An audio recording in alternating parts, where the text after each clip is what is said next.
Irmãos, a paz do Senhor. Estamos aqui para mais uma aula de heresiologia. A aula de hoje falará sobre o evolucionismo, tá? Que é um assunto bem interessante, né? Que nós tratamos aí, são tratados nas escolas, nos seminários, né? E vai ser muito legal a aula de hoje. Bem resumida, bem legal, bem simples. E já adentrando ao assunto, né, nós vemos aí que a Bíblia ela ensina claramente a doutrina do criacionismo, né, especialmente, ou seja, que Deus criou toda criatura conforme a sua espécie, né, como está lá em Gênesis 1:24. Isso quer dizer que cada criatura, seja homem ou animal, ela foi criada como a conhecemos hoje. A teoria evolucionista, decorrer dos séculos, mais precisamente no século passado e no atual, vem colocando muitas vãs filosofias, falsos ensinos e teorias sustentáveis, né, que têm procurado lançar dúvidas sobre o relato bíblico da criação. Charles Darwin, né, como seu principal teorista aí, tem insurgido contra a doutrina criacionista, destacando mais a evolução, né, que tem sido concebida largamente e difundida pelos naturalistas ingleses, né. E Charles Darwin ele viveu em 1809 até 1889. Em dezembro de 1831, irmãos, a outubro de 36, Darwin ele viajou como naturalista a bordo do Beagle, que foi um navio de pesquisa, né, em expedição científica.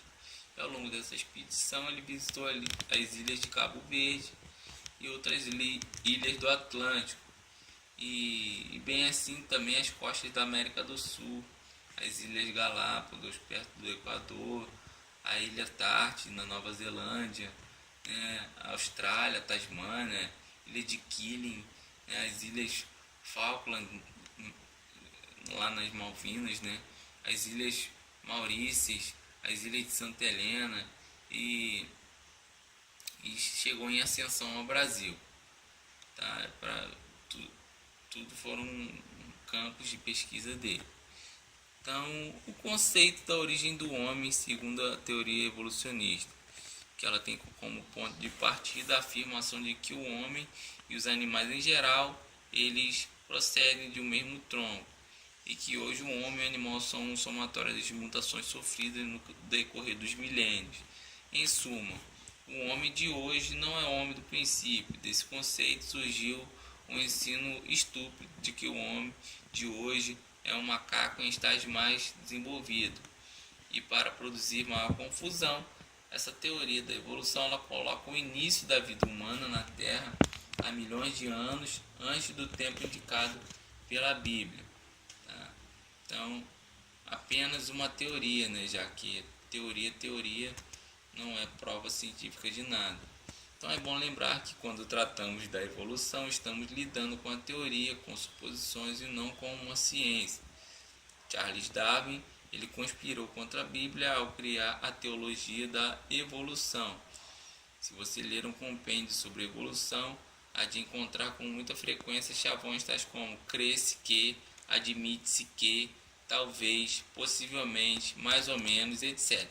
E assim, tão vulnerável e falha, consequentemente, esse sistema que ele advoga não havia de subsistir diante dos argumentos das escrituras, né, refutados lá em Gênesis 2:7, né, todos esses argumentos fracos aí, eles são colocados por terra diante da Bíblia. Então, de acordo com a Bíblia, o homem já foi feito um homem, o chamado homem de Neandertal ou homem de Heidelberg, né, não tem em si um elemento, por menor que seja, capaz de provar que o homem no princípio tivesse as características de macaco encurvado. Tá? Então, os argumentos contra o evolucionismo partem do primeiro capítulo de Gênesis, né, que é a raça humana, descendente de um só casal, que foi Adão e Eva, Gênesis no capítulo 1, versículo 28, né? Esse casal que foi criado por Deus, tá? Lá no princípio. O argumento teológico, lá em Romanos capítulo 5, versículo 12 a 19, 1 Coríntios capítulo 15, versículo 21 a 22, indicam a unidade orgânica da raça humana, tanto na primeira transgressão como na provisão de Deus para a salvação da raça humana e para a pessoa de Jesus Cristo. Então, existe também o argumento científico. A ciência ela tem confirmado de diferentes maneiras o testemunho das escrituras com respeito à unidade da raça humana. E evidentemente nem todos os homens da ciência creem nisso. Por exemplo, os antigos gregos eles tinham teoria autoctônicas, segundo o qual os homens eles surgiram da Terra por meio de uma classe de gerações espontâneas. Com essa teoria não possuía Como essa teoria não possuía fundamentos sólidos, logo ela foi desacreditada. Agassiz, por sua vez, propôs a teoria dos coadamitas, segundo o qual existiram diferentes centros de criação. No ano de 1655, Peirérios desenvolveu e defendeu a teoria preadamita, que tem como origem a suposição de que havia homem na Terra antes de Adão.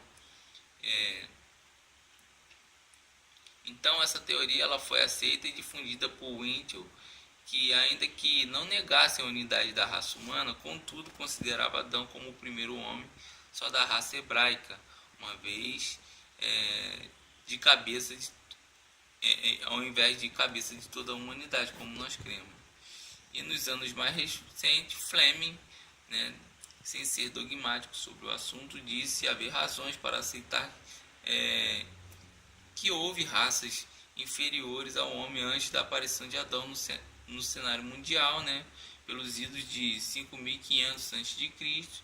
E segundo Fleming, essas raças, não obstante inferiores aos adamitas, já tinham faculdades distintas de animais, enquanto o homem adamita foi dotado de faculdades maiores e mais nobres, provavelmente destinado a conduzir todo o restante da raça à lealdade ao Criador. Aí tem lá o argumento histórico, o argumento, as tradições mais antigas da raça humana, eles apontam decididamente para o fato de que os homens tiveram uma origem comum, irmãos, e até a história das migrações do homem, por exemplo, elas tendem a demonstrar o quê? Que tem havido uma distribuição de população primitivas partindo de um único centro, no caso, ou seja, do mesmo lugar.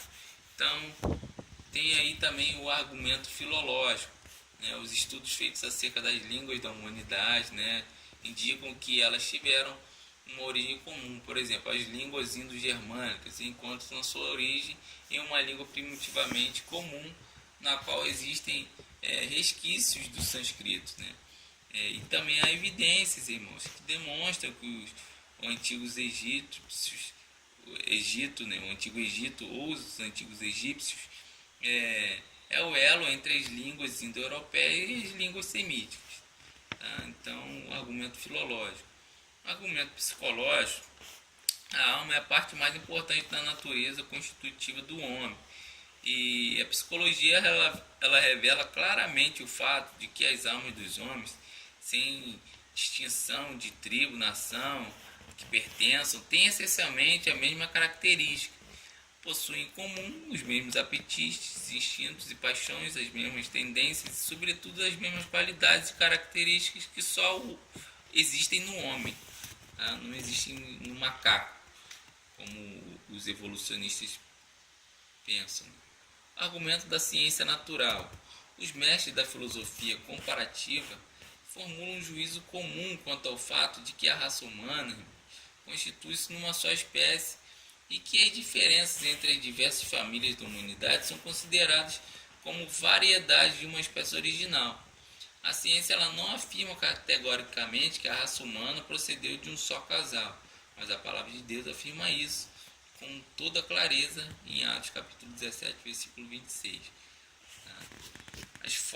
A formação das nações, irmãos, também diz assim, que das gerações anteriores do dilúvio, somente Noé, sua esposa e seus filhos, Sem, Cão e Jafé, e respectivas esposas, né, escaparam e encabeçaram as gerações pós-diluvianas.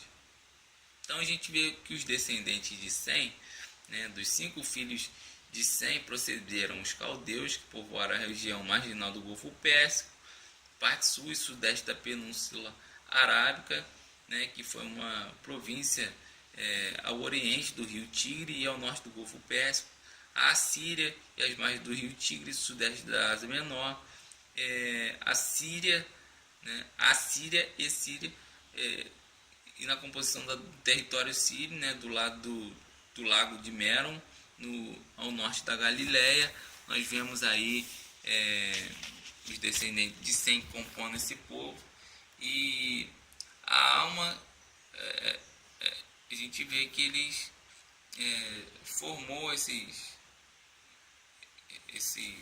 povo, né?